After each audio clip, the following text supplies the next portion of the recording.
Yo halo guys, balik lagi sama gue di channel Bermatin dan salam profit. Oke guys, jadi pada kesempatan kali ini kita bakal ngebahas lagi untuk awal hari Senin ini ya. Kita ngebahas Bitcoin dan perkembangan market kripto seperti apa ya. Dan ada news juga ya guys ya. Jadi langsung aja untuk video pertama mengawali hari Senin ini ya teman-teman. Jadi ini kita lihat dulu ya untuk dari grafiknya Bitcoin. Gue pakai time frame 4 jam ya teman-teman. Nah di sini bekas video kemarin ya, coret-coretan di video kemarin. Ya ini coretan gue ini gue hapus dulu ya guys ya. Gue kemarin ada iseng ya, bilang naik turun nih, terus naik lagi tuh, turun lagi naik lagi. Jadi ya ini kebetulan banget ya, kebetulan bener. Makanya gue bilang apa ya, sebuah koin itu pasti ada nih, seperti ini nih tuh, yang gue gambar guys, naik turun naik turun naik. Nah tuh ya, itu pasti kayak gitu guys, nggak mungkin ya kalian itu berharap naik terus tuh, nggak mungkin ya. Jadi itu adalah hal yang perlu kalian save gitu ya di pikiran kalian gitu ya teman-teman. Jangan selalu berpikir oh ini ngepam, wah besok ngepam lagi, besok bakal naik lagi harganya. Ya itu mustahil menurut gue ya teman-teman. Namanya sebuah koin manapun tuh pasti mengalami naik turun guys ya. Ya guys ya. Ini gue hapus dulu aja. Oke, jadi dia masih ada di dalam segitiga symmetrical triangle ini ya teman-teman ya. Dan dari MACD-nya ini udah mau golden cross ya teman-teman. Semoga sebuah pertanda baik ya teman-teman. Dan kita lihat juga dia udah beberapa kali nih ya mencoba nembus dari garis support symmetrical triangle ini nih. Ini sekali ya, terus ini dua kali nih ya, dua kali udah nginjek malah nembus dikit nih teman-teman. Akhirnya terjadi penolakannya, rebound harga ya guys ya. Jadi kita masih menunggu ya teman-teman, dia udah semakin mendekati ujungnya. Apa mau kemana nih guys ya, dia mau kemana nih ya untuk si Bitcoin sendiri. Lalu infonya atau newsnya apa ya, newsnya itu dari Presiden El Salvador ya, mengusulkan menggunakan Bitcoin sebagai tender resmi. Jadi ini sebuah good news ya. Ini tanggal 6 Juni ya, belum lama nih teman-teman. Dan ini ya beritanya, El Salvador ya, Presiden El Salvador Nayib ya Bukele mengumumkan dengan rekaman pesan yang diputar di konferensi Bitcoin di Miami ya Sabtu, bahkan minggu depan ia akan mengirimkan undang-undang yang diusulkan ke Kongres negara yang akan membuat tender legal cryptocurrency di Amerika Tengah bangsa. Waduh, mantep banget nih teman-teman ya. Presiden berusia 39 tahun ini yang telah mempertahankan peringkat persetujuan di atas 90% dan menjadikan Twitter sebagai cara berkomunikasi yang disukainya, menggunakannya sebagai ide yang dapat membantu El Salvador bergerak maju ya teman-teman ya. Minggu depan saya akan mengirimkan ke Kongres RUU. Nah ya guys ya.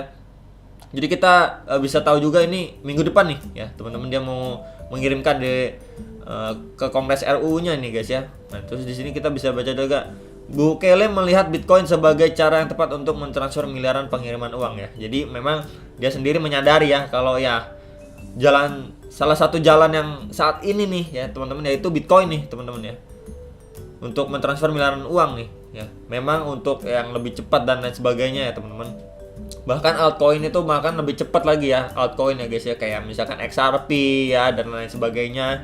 Itu untuk pengirimannya itu cepet banget ya, cepet banget. Dan memang untuk daya energinya kalau kita bandingin juga ya di grafik sebelumnya juga teman-teman ya, gue pernah bahas juga kalau misalkan crypto atau Bitcoin ya teman-teman dibandingin sama fiat atau bank teman-teman, dan dibandingin lagi sama gold, memang tetap aja untuk Bitcoin itu lebih ramah lingkungan dan costnya itu lebih murah dibandingin gold sama fiat ya teman-teman, atau uang kertas ya. Jadi memang itulah fakta yang ada teman-teman. Memang tapi ya untuk melakukan seperti ini ya, untuk kita terus mengembangkan Bitcoin sebagai alat transaksi dan lain sebagainya itu tidaklah mudah ya. Kenapa nggak mudah ya? Karena kita harus ngelawan para bandar-bandar bank dunia gitu ya teman-teman ya. Banyak juga yang nggak setuju ya teman-teman. Ya pokoknya banyaklah musuhnya ya.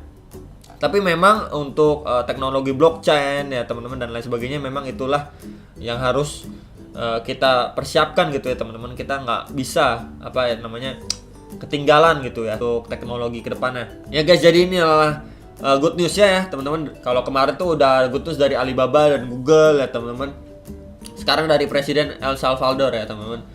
Jadi masih aja kita menunggu ya, semoga ini memang terjadi breakout ke atas ya teman-teman.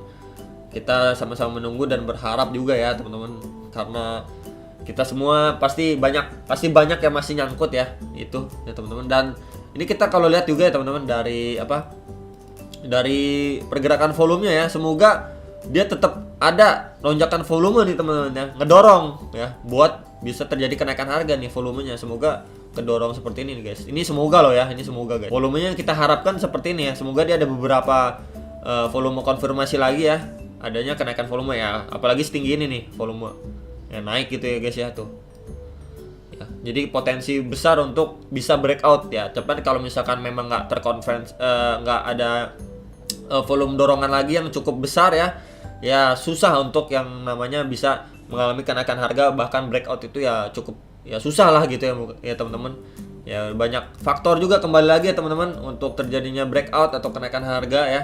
Semoga juga nggak ada food lagi dadakan gitu ya teman-teman, yang ngacauin pesta kita nih masih awal bulan ya. Kemarin udah lumayan pada panik juga nih, udah mulai breakout tapi fake ya teman-teman, turun lagi ya, terus ada food dan lain sebagainya. Dan bahasan terakhir teman-teman ya, kalau misalkan kita bahas untuk yang video-video yang lagi viral kemarin itu ya, untuk apa kayak seperti foto-foto orang-orang besar di Twitter yang berkecimpung di dunia kripto ya, Bitcoin ya teman-teman. Mereka tuh matanya bersinar ya. Kalau menurut gue pribadi itu tandanya sih kayaknya mau ngepam ya. Kalau misalkan mereka mau ngedam itu nggak bakal lapor guys, nggak bakal lapor ya. Kalau mereka mau ngedam ya, mau cari keuntungan dan lain sebagainya, nih misalkan nih gue udah cuan banyak nih, gue mau ngedam nih, gue mau jual ya. Ya mereka mana ngapain ngomong, semua pasti pada takut. Mereka yang lain kita tahu juga pasti pada lebih besar chance-nya untuk ngejual kan, panic selling pasti ya. Makanya mereka kalau menurut gue sih tanda-tandanya sih mau ngepam dulu ya, karena kita udah dihajar market yang seperti ini ya. Ya guys ya, balik lagi, kripto itu ya sangat berpegang penuh sama yang namanya kepercayaan. Ketika kepercayaan orang mulai banyak hilang di kripto, ya udah ya, nggak ada lagi lama-lama yang mau main kripto ya guys ya. Nah makanya kemarin itu banyak yang foto-foto kayak fotonya Elon lah, DP-nya itu pakai yang sinar-sinar, dan beberapa tokoh lainnya juga pakai sinar-sinar matanya. Menurut gue itu kayak ultinya Superman ya guys ya. Jadi menurut gua itu tanda untuk dia, misalkan mereka ada janjian gitu ya, mau ngepam bareng di tanggal sekian gitu lah. Menurut gua pribadi loh, ini bisa salah ya teman-teman ya. Ya menurut gua nggak masuk akal lah kalau misalkan mereka mau ngedam ya, terus mereka bilang-bilang dulu gitu. Toh juga kemarin ini ya udah sore parah nih, turun ya, naik dikit turun lagi parah ya guys ya. Banyak orang yang udah panic sell ya, mungkin masih beli aja takut sekarang ya guys ya. Mungkin seperti itu ya. Jadi ya mereka harus pulihin market dulu lah gitu kan, harus pulihin market dulu menurut gua ya guys ya. Tapi balik lagi, ini hanyalah asumsi pribadi ya guys ya. Bisa kalian coba telusur lebih dalam lagi ya untuk video-video seperti itu yang banyak sinar-sinar mata ya teman-teman. Ya guys ya, maksudnya sinar-sinar mata seperti ini nih guys ya. Oh ya guys ya, sinar-sinar mata seperti ini maksudnya ya. Jadi menurut gua ya itu adalah tanda kalau misalkan mau ngepam lah guys ya. Kalau menurut gua ya, mungkin ada sinyal-sinyal ngepam di tanggal berapa gitulah ya, buat kasih kejutan ya, nge-hypein lagi. Nih kan udah dalam ketakutan parah nih guys ya. Orang-orang banyak yang takut ya, banyak yang panic sell dan lain sebagainya ya. Mau entry aja sekarang takut-takut dan lain sebagainya masih banyak ya. Mereka harus balikin dulu kepercayaan pasar ya, up dulu guys, harus up dulu ya. Dan mungkin terakhir pesan gua ya, ketika harganya up ya guys ya, kalian mungkin yang udah terjemput ya, mungkin yang takut-takut ya bisa di TP-TP-in ya, yang takut ya guys ya. Tapi kalau misalkan masih optimis, target Bitcoin itu sekitar $100.000 sampai $180.000 untuk tahun ini ya, bisa di hold ya guys ya. Jadi itu aja sih. Dan kemudian ketika naik itu nggak mungkin naik terus, ingat ya guys ya, nggak mungkin naik terus ya, pasti ada naik turunnya seperti ini nih. Dia ketika turun nih, naik turun, naik turun, naik turun ya. Jadi nggak mungkin yang namanya naik terus ya guys ya. Jadi ketika dia mengalami penurunan ya, jangan panik gitu ya. Kalau misalkan kalian percaya masih di tahun yang bagus gitu ya untuk bermain Bitcoin ini, sebelum dia masuk ke bearish ya teman-teman di tahun depan. Kalau menurut dari Rainbow Chart Bitcoin ya guys ya. Oke guys, jadi itu aja dan sampai jumpa untuk next video. Salam profit.